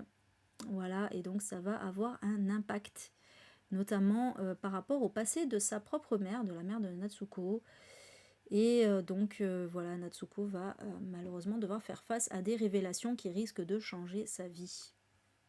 Ah ah, c'est très mystérieux tout ça. C'est très très mystérieux tout ça, voilà, mais ça a l'air trop bien, et j'aime bien le fait, bon voilà, on reconnaît les dessins très très vieillots là de l'époque, j'aime bien, c'est très kitsch en fait, j'aime beaucoup. J'aime beaucoup, beaucoup. Alors on sait pas combien de pages, mais bon, c'est des mangas plutôt grand format en fait, hein, d'où le prix. Et le deuxième, dans la même collection, c'est Confidence d'une prostituée de Takao Saito, qui sortira donc le même jour. Alors pareil, je suis là, je sais pas quand est-ce qu'il a été édité, mais bon, en général, voilà, c'est dans années 60-70. Et dans cette histoire, on va suivre Naomi, qui est une ancienne prostituée, justement, voilà. Et en fait, elle, maintenant qu'elle est plus dans ce milieu, elle aime bien raconter les histoires, en fait, ses histoires, mais aussi les histoires de ses anciennes camarades prostituées comme elle. Et donc voilà, on va découvrir un peu la vie comme ça de ces prostituées à l'époque où le Japon est en pleine crise d'ailleurs. Voilà, donc extrêmement intéressant. Enfin, surtout pour la féministe en moi. Coucou Babs et bisous Magda. Bonne nuit. Et Babs, j'espère que tu vas bien. Voilà pour celui-ci qui m'intéresse pas mal. Après, c'est vrai que bon, à voir si je paierais 20 euros. À voir. Mais en tout cas, c'est une bonne idée de la part d'Akata, je trouve, d'éditer des vieux mangas comme ça qui sont jamais sortis en France. C'est cool. Toujours le 14 sortira chez De Saxus Cache-Cache Mortel de Kirsten White. Et alors, Je sais pas si c'est du young adulte ou pas. Alors, De Saxus, je précise parce que je sais que voilà, il y en a plein qui associent De Saxus à du young adulte. De Saxus, c'est pas forcément du young adulte, même loin de là. Il y a plein de Saxus qui sont édités en fantasy, enfin qui sont au rayon fantasy adulte, hein, fantasy ou roman d'horreur, ou enfin voilà. Même thriller d'ailleurs. Donc ça veut rien dire. Après, ce serait plus le prix éventuellement qui m'amènerait à penser que c'est du young adulte. Mais franchement, il n'est pas question d'adolescent ou de trucs comme ça dans l'histoire. Donc je ne sais pas. Il faut voir. En tout cas, Florence. En tout cas, ça a l'air intéressant. Donc, dans cette histoire, en fait, on va suivre Mac, à qui on a proposé pardon, c'est une femme, hein, Mac. On a proposé de participer à une compétition de cache-cache, oui, pourquoi pas, voilà. Parce qu'il y a 50 000 $ à la clé, donc elle se dit, allez, pourquoi pas, vu qu'elle a elle-même, elle a passé toute son existence à se cacher, elle se considère comme experte en la matière. Et donc voilà, pour elle, gagner, ce sera un jeu d'enfant, mais le truc, c'est que donc elle est dans un parc, ça va se passer dans un parc d'attractions délabré. Il y aura 14 concurrents et ça va durer 7 jours. Le souci, c'est que Mac va se rendre compte que ses adversaires disparaissent mystérieusement et donc en fait, c'est peut-être moins un jeu de cache-cache qu'un jeu de survie. Voilà, vous l'aurez compris, on est dans un genre de survival game et vous savez à quel point j'affectionne ce genre. Qu'autant vous dire que je suis très hypée par ce livre, voilà. Après, peut-être que le petit prix, parce que oui, à 18,90 en paperback, c'est clairement un petit prix, peut-être que c'est dû aussi au nombre de pages, parce que 272 pages, c'est pas beaucoup. Donc voilà, mais pour moi, je suis pas sûre, enfin, je sais pas. Après, ouais, c'est clairement, si c'est des ados ou des jeunes adultes, ça peut clairement être un peu comme, il y a beaucoup de mangas, par exemple, du survival game, qui sont avec des ados, donc... on verra, mais moi ça me gêne pas que ce soit du young adulte, de toute façon vous le savez, donc voilà, ça me gêne pas du tout. Toujours le 14, sortira Les Enfants du Lac d'Ivar Léon Menger chez Belfond. Et c'est marrant, il fait aussi 272 pages, comme quoi, voilà, le hasard, oui, j'ai vérifié, j'étais là, attends, c'est un... Non, oui, c'est... Ils font vraiment les deux 272 pages. Donc, dans cette histoire, donc c'est un auteur ou une autrice d'ailleurs, je viens de percuter. C'est une bonne question. Ivar, je pense que c'est un homme. En tout cas, c'est un auteur allemand. Je pense que c'est un homme. Et donc, dans cette histoire, on va suivre Juno qui vit sur une petite île du Nordland. Alors, je ne sais pas où c'est le Nordland. Avec sa famille. Et en fait, à part le facteur, il n'y a jamais personne qui vient s'aventurer dans leur chalet fortifié. Donc Juno, elle, voilà, elle a compris que en fait, s'ils vivaient seuls comme ça, à l'écart de tout, c'est parce que voilà, c'est parce que ils sont sous protection judiciaire, tout simplement. Donc impossible de quitter les lieux sans mettre sa famille en danger. Le souci, c'est que, ben oui, la jeune fille, elle a envie de sortir, de découvrir le monde qui l'entoure. Et il se trouve qu'une nuit, il y a un inconnu qui va débarquer sur la plage. Et en fait, le garçon prétend qu'il est venu la sauver, qu'il la cherche depuis des années et que le vrai danger est sur l'île. Qui croire? Voilà. Rien que ça, c'est bon. Moi, ça suffit à me hyper. Pour le coup. Hey, coucou Cindy, ça va? Ouais, c'est beau. Bisous, Babs. Ah bah, c'était un coucou rapide, Babs. Bonne nuit. Donc voilà, ouais, je suis très hypée là par ce petit, voilà, petit roman gothique là, avec le côté un peu comme ça, presque huis clos, ouais, ce mystère, là, on ne sait pas qui croire, tout ça, tout ça. Ah ouais, celui-là, il y a moins qu'il soit sur NetGalley, celui-là. En général, les belles fonds, ils sont sur NetGalley, on va voir s'il y est, je le demanderai. Mais bon, faudrait peut-être déjà que je fasse mes critiques des 3 que j'ai lus de NetGalley. Oui, j'ai 3 critiques à faire, c'est 3 NetGalley. Donc voilà. Et en plus, le pire, c'est que j'en ai demandé deux autres là en audio, mais qui sont pas des livres de la rentrée littéraire. Mais bon, ça veut dire que je vais être très en retard dans mes critiques, quoi. Eh oui, Laurence, elle a changé de pseudo. Allez, je passe à la suite. On est toujours le 14. Sortira Je ne suis pas la fille mexicaine dont vous rêviez de Erika L. Sanchez. Eh oui, ça fait 2 autrices mexicaines dans cette sélection. Mais j'aime bien l'idée. Donc, dans cette histoire, on va suivre. Alors, ça sortira aux éditions Ellipsis. J'ai oublié de le préciser. Alors là, pour le coup, c'est du young adulte, hein, clairement. Donc on va suivre Julia qui est un peu le mouton noir de sa famille et elle a envie de déménager, de partir faire des études loin de chez elle. Elle veut devenir écrivaine, elle veut être indépendante. Voilà, elle veut vivre sa vie loin de sa famille. Sauf que évidemment ses parents, qui sont mexicains, n'envisagent absolument pas que leurs enfants soient loin d'eux. Mais il se trouve que la sœur de Julia, qui s'appelle Olga, alors d'ailleurs Julia, je pense que c'est plutôt Julia, hein, la sœur de Julia, qui s'appelle Olga, va mourir dans un accident et leur mère, du coup, va un peu sombrer dans la dépression et elle va reprocher à Julia de ne pas être la fille parfaite qui était sa sœur aînée. Et donc Julia va devoir encore plus subir une vie bridée pour chacun de ses faits et gestes. Voilà, elle va être surveillée, critiquée à chaque fois. Tout le monde s'en cogne qu'elle ait quand même perdu sa sœur, quoi. Hein, voilà, donc du coup le refuge de Julia, c'est la chambre de sa sœur. Jusqu'au jour où elle va découvrir que sa sœur n'était peut-être pas aussi parfaite. Voilà ce que pense sa famille.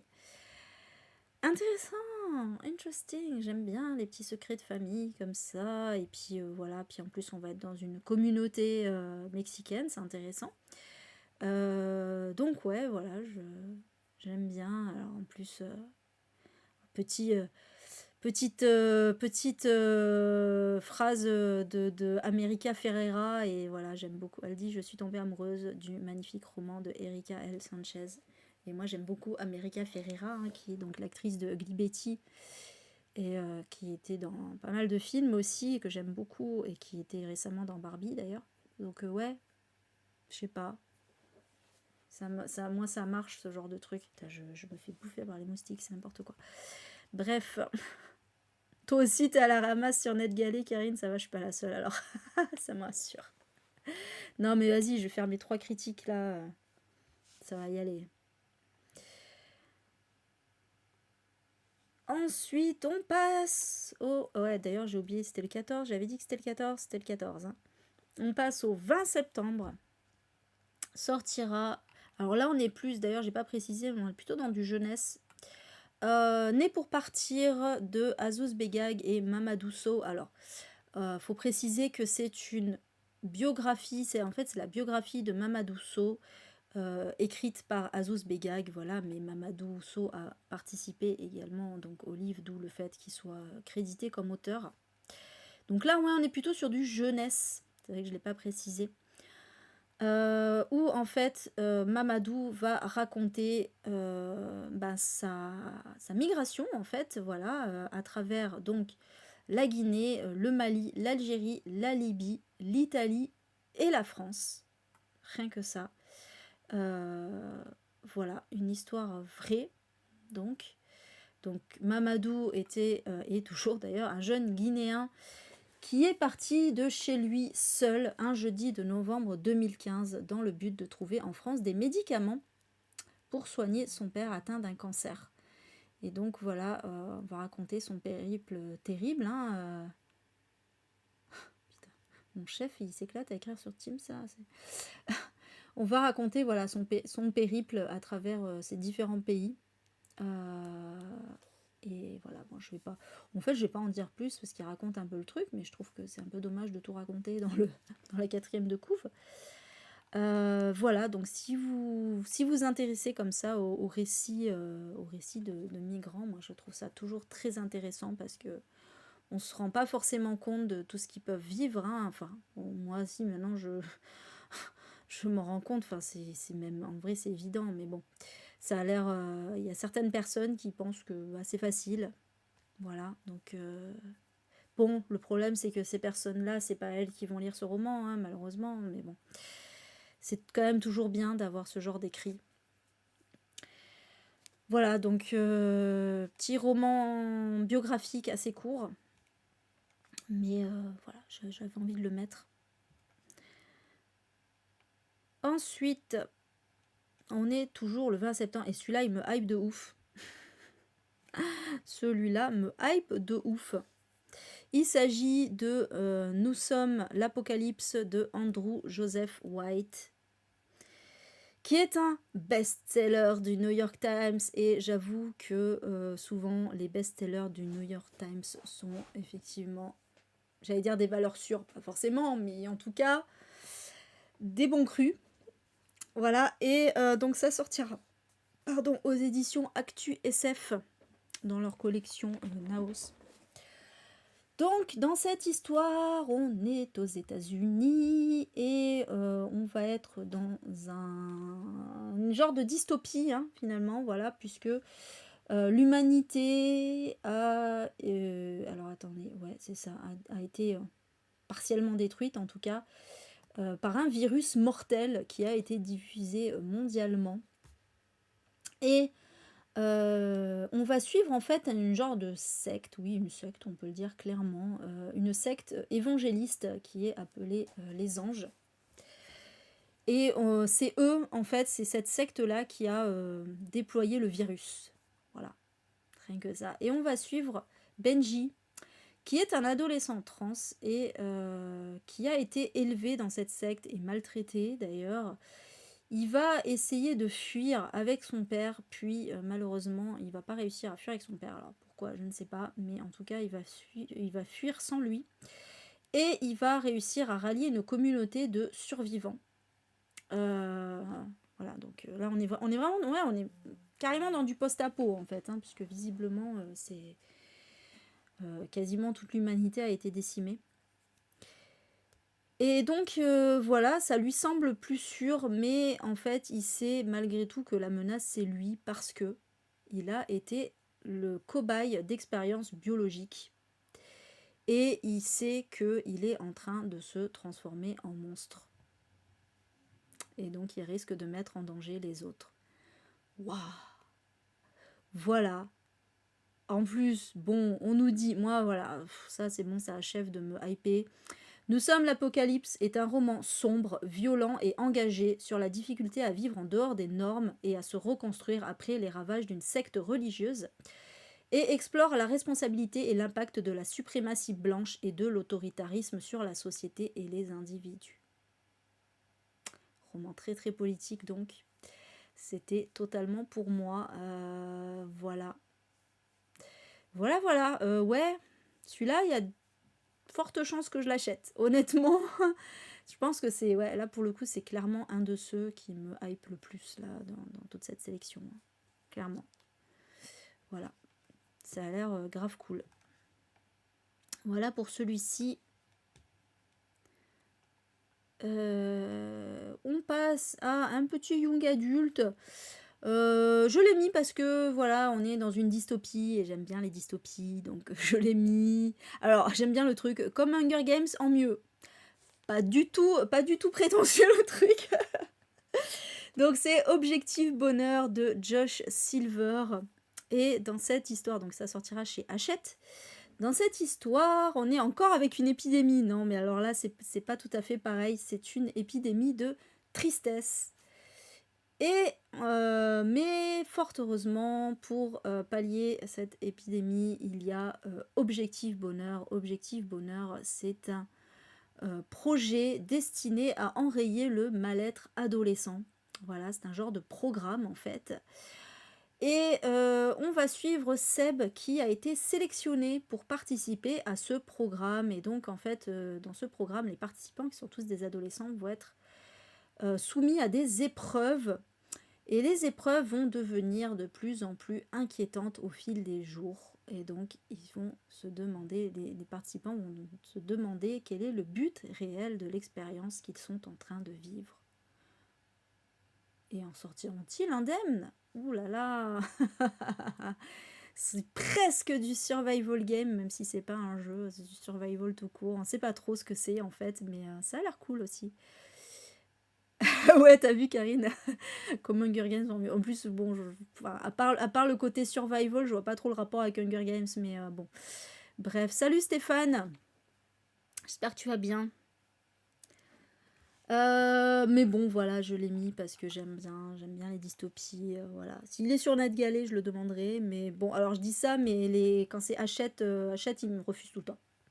Je crois que je les demande tous, les Hachette, à chaque fois, et à chaque fois, je me prends un vent de la muerte. Enfin, pas un vent parce qu'ils me répondent, mais ils me répondent non.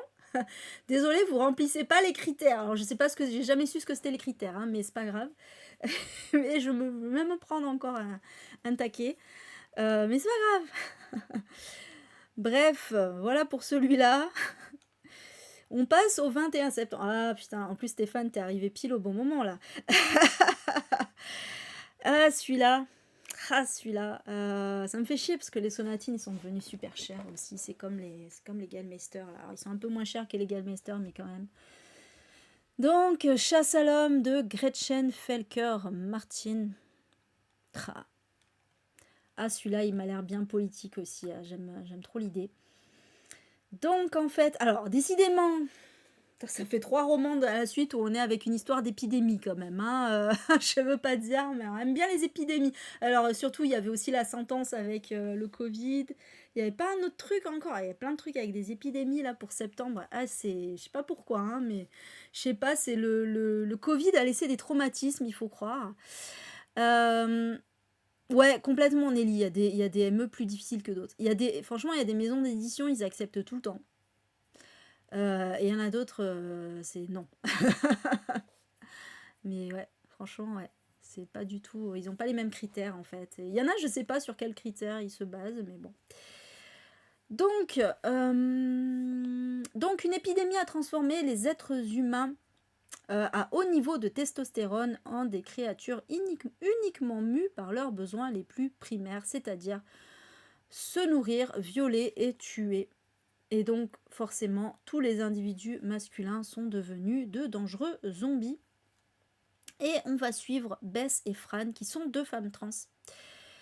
Et en fait, comme ce sont des femmes trans, forcément, elles ont besoin d'œstrogènes déjà pour leur identité, mais aussi particulièrement en ce temps-là, en ces temps d'épidémie, puisque voilà, elles savent que si leur testostérone prend le dessus, elles risquent d'être frappées par l'épidémie. Et donc, en fait, vu qu'elles n'ont plus d'œstrogène à disposition, elles vont devoir chasser les hommes, puisque dans leurs testicules, il y a des œstrogènes. Et donc, elles ont besoin d'absorber ces œstrogènes en particulier. Le souci, c'est que elles vont chasser les hommes, pas de souci, hein, c'est des zombies, donc on s'en fout. Mais le problème, c'est que elles vont se faire d'autres ennemis. Il se trouve, alors moi, j'ai pas envie de dire féministe radicale parce que pour moi, c'est pas des féministes radicales, parce que c'est pas des féministes tout court. Elles vont subir en fait la haine de personnes qui détestent les femmes trans encore plus que les hommes, puisqu'elles considèrent que les femmes trans veulent voler, veulent se faire passer pour des femmes. Ça, je vous dis, c'est un fait, hein, ça existe en vrai. Voilà, ce sont des personnes qui considèrent que les femmes trans se font passer pour des femmes et comment bénéficient du privilège masculin tout en se faisant passer pour des femmes et sont des potentielles agresseuses pour les femmes, ce qui est évidemment totalement faux, hein. Et donc ces personnes, on les appelle des TERF, des trans-exclusionary radicales féministes. Sauf que voilà, elles ont rien de féministe en vrai, hein, évidemment, puisque être féministe, c'est aussi accepter qu'il existe des femmes trans et que non, ce ne sont pas des hommes qui se font passer pour des femmes. Voilà.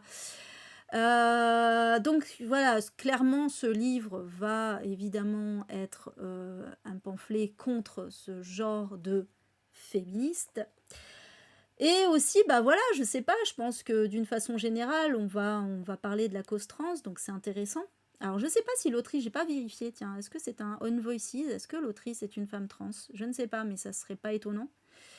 Et puis voilà, on va être dans un truc en plus horrifique. J'ai mis science-fiction, mais c'est science-fiction horreur, hein, puisqu'on va être dans un genre d'apocalypse zombie, hein, donc dans un survival, clairement.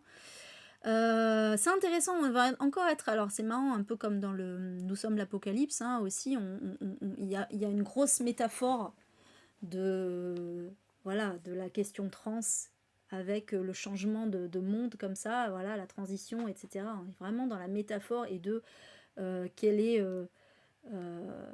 enfin, l'aliénation, voilà, sur l'aliénation comme ça des personnes trans. Je trouve ça extrêmement intéressant. Pour ma part, je trouve ça extrêmement intéressant de partir sur ce genre de métaphore. Donc voilà, c'est clair que celui-ci, j'ai forcément extrêmement envie de le lire. Je ne sais pas si je l'achèterai, on verra. Est-ce que j'attends le poche? Est-ce que je le prends en e-book? Je ne sais pas encore, mais il me hype. Il me hype beaucoup, beaucoup. Ouais, avec Nous sommes l'apocalypse, là, ouais, c'est clair que ça fait partie. Bon, j'aime pas du tout la couverture, hein, franchement. Alors, ok, oui, c'est rigolo 2 secondes, là.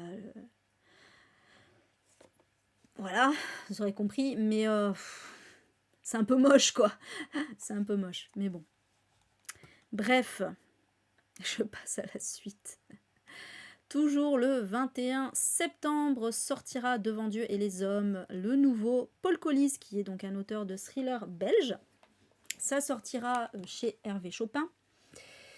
Et dans cette histoire, alors voilà, c'est extrêmement intéressant, on va suivre Katarzyna qui est une journaliste. Ça se passe en 1958, voilà. Presque un peu un côté historique aussi. Ça se passe en 1958, Katarzyna est journaliste et elle va être envoyée pour couvrir le procès de Marcinelle. Il s'agit de l'explosion au fond de la mine de bois du Casier. La mine du bois du Casier, ouais c'est ça. Une explosion qui a fait plus de 250 morts. Et il se trouve, donc ça, le procès, il porte pas là-dessus précisément. Il se trouve que pendant cette catastrophe, 2 mineurs italiens auraient assassiné leur supérieur qui était visiblement tyrannique. Et donc c'est leur procès qu'on va suivre. Et donc Katarzyna va y voir un moyen de prouver son talent de reporter. Sauf que elle va comprendre qu'elle a un lien, voilà, personnel. Enfin, elle sait déjà qu'elle a un lien personnel avec cette histoire et qu'elle va comprendre qu'on ne l'a pas envoyée là par hasard. Ça a l'air extrêmement intéressant. Ah, t'as pas trouvé, Karine? Bon, bah écoute, on verra, peut-être ça sera écrit. J'ai fait un mix entre inscrit et écrit. Écrit dans le livre, je sais pas. Donc voilà, ouais, ça a l'air pas mal. Alors je sais pas du tout, pareil, j'ai pas été vérifiée si c'est une histoire vraie, ou si c'est quelque chose. C'est possible que ce soit une histoire vraie parce que Paul Collis, il aime bien s'inspirer de faits réels pour voilà. Je pense peut-être que ça part d'un truc vrai. Là, par contre, je pense que Katarzyna, elle est inventée.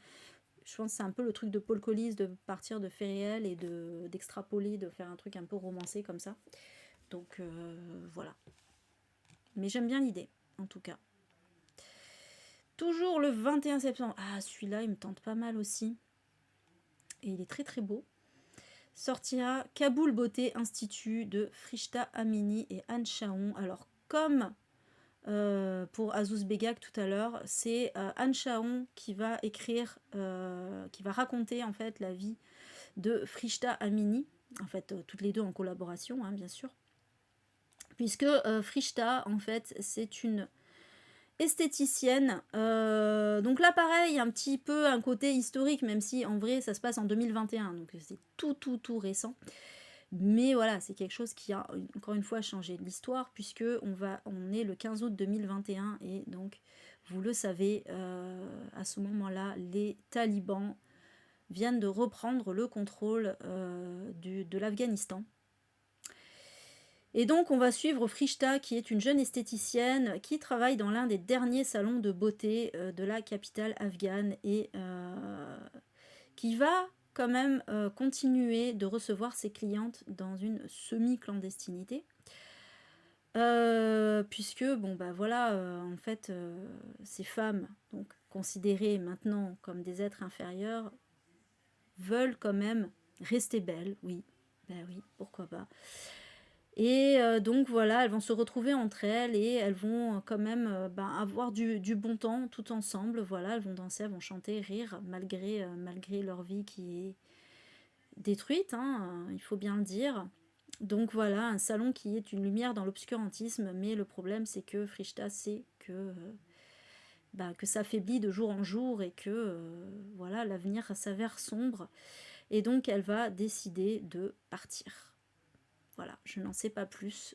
Encore un récit voilà, très actuel malheureusement, et très réel là pour le coup, oui, puisque c'est une biographie, hein, clairement. Voilà, c'est Frischta qui raconte son histoire à l'aide de Anne Chaon, qui est une journaliste. Voilà, magnifique couverture. Magnifique couverture, il est très beau. Voilà, ça sort chez Michel Lafon, j'ai oublié de le préciser. Celui-là, il me donne clairement envie. Alors, mais pareil, 18,95, sauf que là, c'est pas du young adulte, hein, on est d'accord. Mais 18,95, alors 208 pages, voilà, c'est peut-être parce qu'il est très court. Là, pour le coup, je pense que c'est parce qu'il est très court. Mais celui-là, il y a moyen que je l'achète. Celui-là, il y a moyen, ouais. Parce qu'il est pas cher, et parce qu'il est très beau, et parce que ça me donne envie, donc voilà. Et puis, ça rentre dans Lisons l'Asie, je rappelle. Voilà pour celui-ci. Celui-là, il me tente pas mal aussi. Donc, on est toujours le 21 septembre. Sortira Toxic Berlin de Kiala Henkel, qui est une autrice allemande.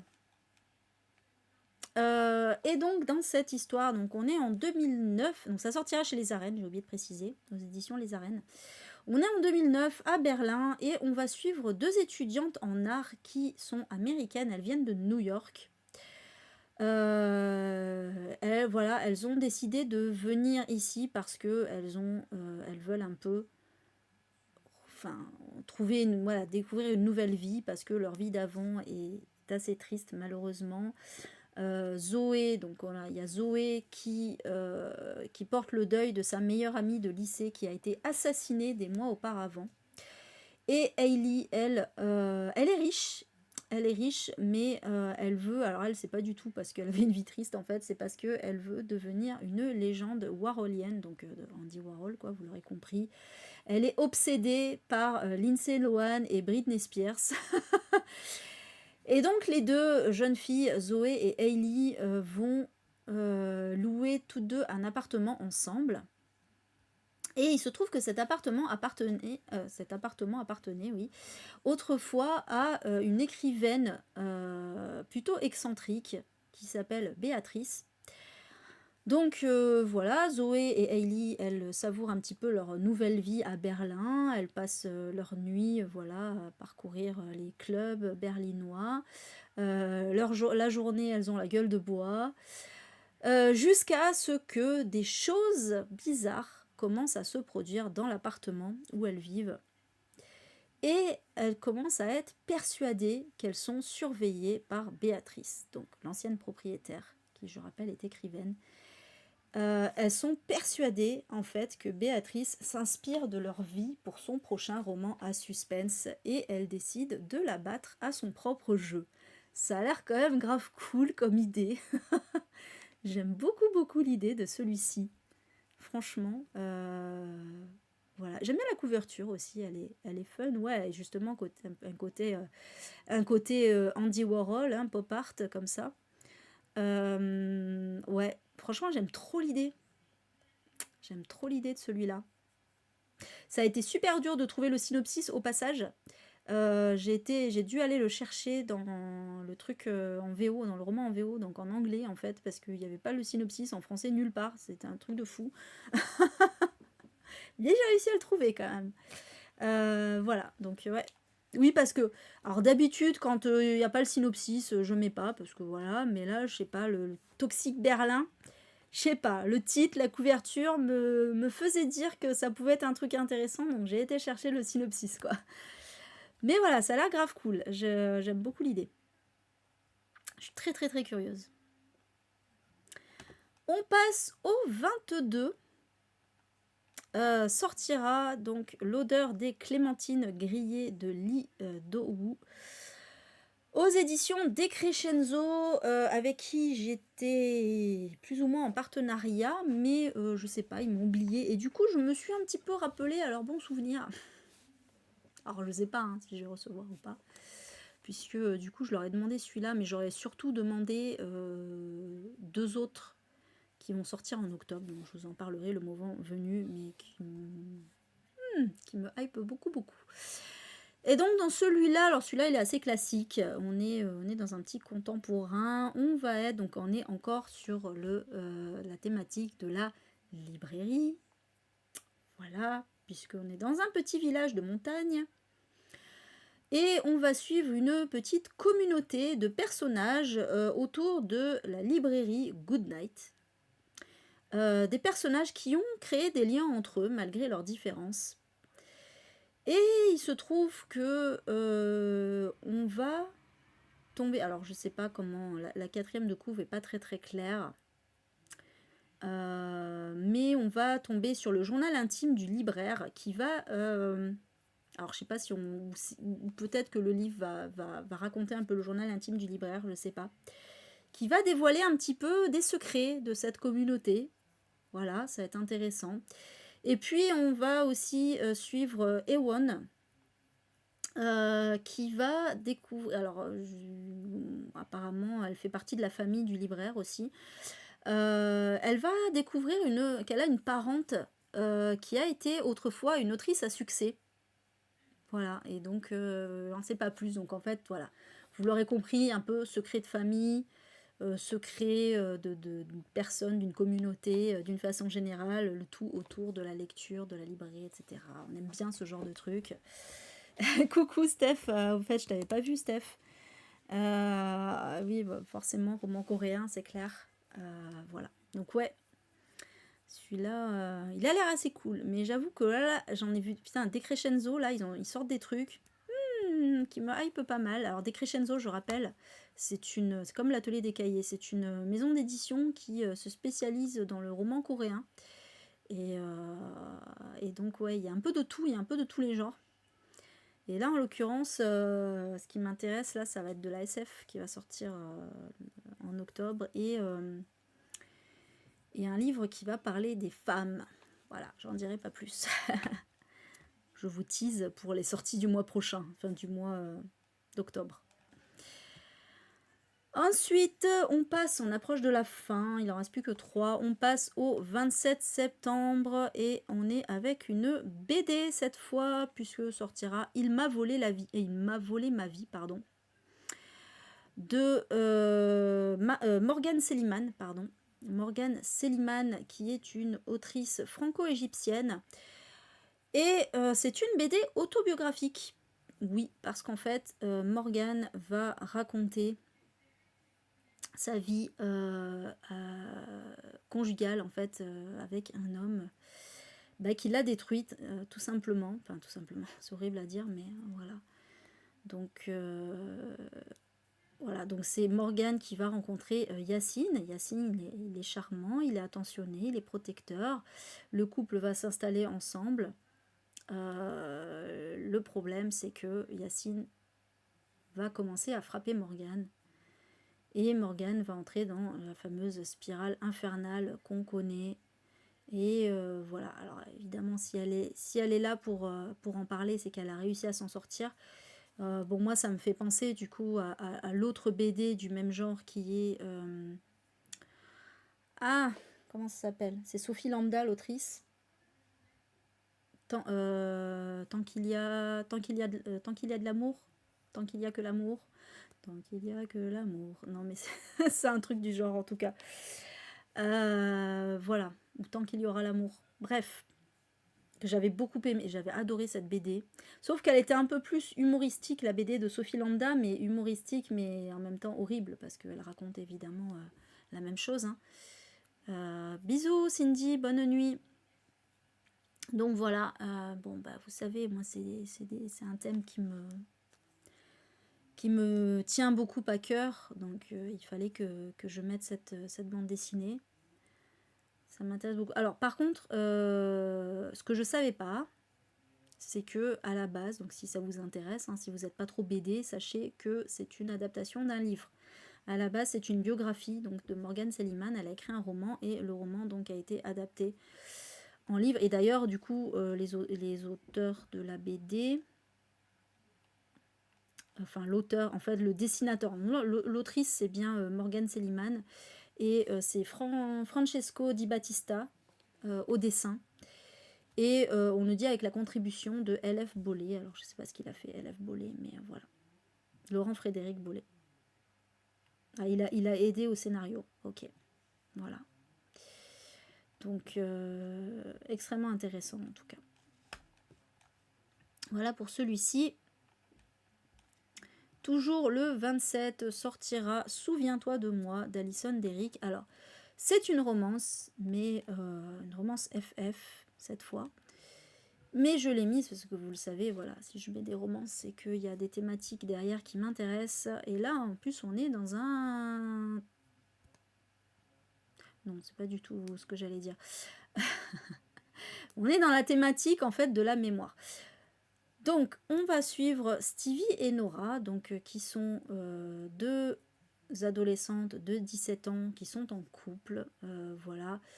Elles ont prévu, une fois le lycée terminé, de partir de leur ville. En plus, elles sont dans une ville ultra conservatrice. Donc, elles veulent déménager en Californie, ou voilà, Californie qui est un état beaucoup plus ouvert d'esprit sur la question LGBT+. Oui, la couverture est très belle. Mais le problème, c'est que Stevie va faire une terrible chute. Et quand elle revient à l'hôpital, elle ne se souvient plus, pas de rien, mais elle ne se souvient plus de Nora, en fait. Elle ne se souvient plus non plus enfin, en fait, elle a oublié tout son passé proche, finalement, donc toutes ses relations familiales, amicales, etc. Et évidemment, donc le projet, donc son couple avec Nora, elle s'en souvient pas, elle se souvient pas non plus de leur projet, évidemment. Et voilà, donc elle a oublié tout ça, mais le truc c'est que Nora, elle a peur, elle veut pas raconter leur histoire à Stevie, parce qu'elle a peur que Stevie nie avoir pu éprouver un tel amour, donc elle préfère ne rien dire plutôt que se prendre un vent, hein, tout simplement. Et donc voilà, on va suivre comme ça l'histoire de ces deux jeunes filles. Ça a l'air très triste. Ça a l'air super triste. Bon, je suppose que ça a bien fini, hein, mais voilà. L'autrice, c'est Alison Derrick. En tout cas, voilà, j'aime bien l'idée là, de la perte de mémoire. Ça peut être extrêmement intéressant. Et on est dans du young adulte, hein, je précise. Voilà pour celui-ci. Et enfin, donc ça sortira chez Hachette. Donc, ils me refuseront sur net d'y aller. Et le dernier, pour finir, le 28 septembre, last but not least, sortira La Maison au sortilège d'Emilia Hart aux éditions Les Escales.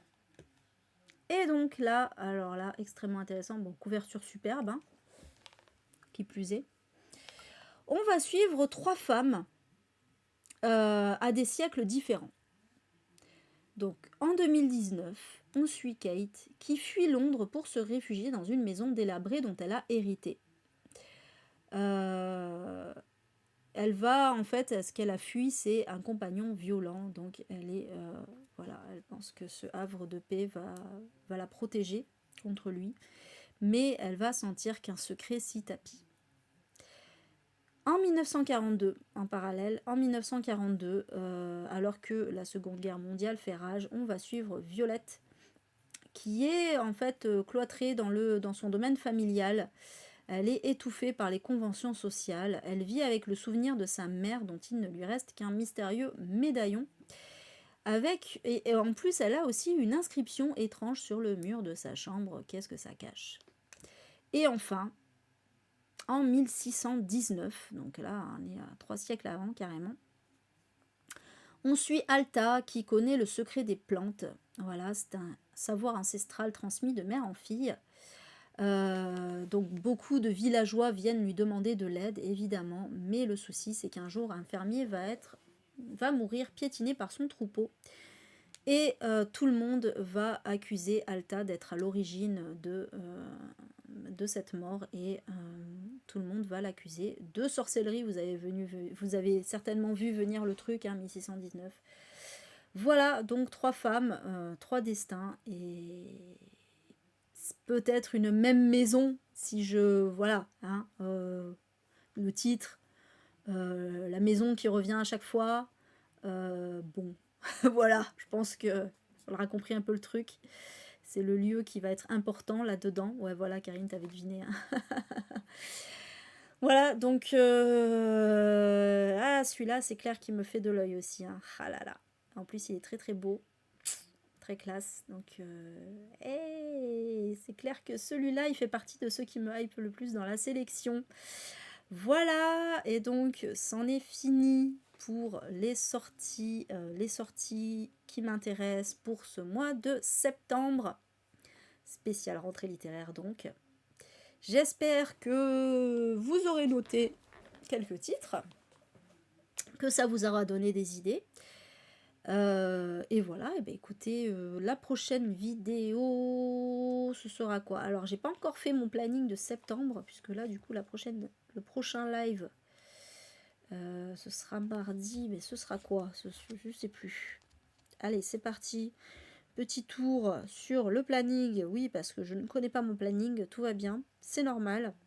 Qu'est-ce que j'ai mis? Ah oui, non, c'est des gommes tapales, oui, parce que du coup, comme il n'y a pas de live jeudi, donc ça sera pas sur YouTube. Et du coup, je pense que le prochain live, la prochaine vidéo YouTube, ça pourrait bien être peut-être le retour de l'IT Rétro.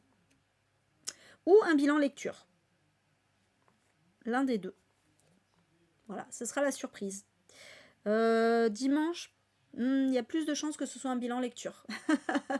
Allez, sur ce, je vous laisse sur YouTube. Merci de m'avoir suivi. Et je vous dis à bientôt. Miaou.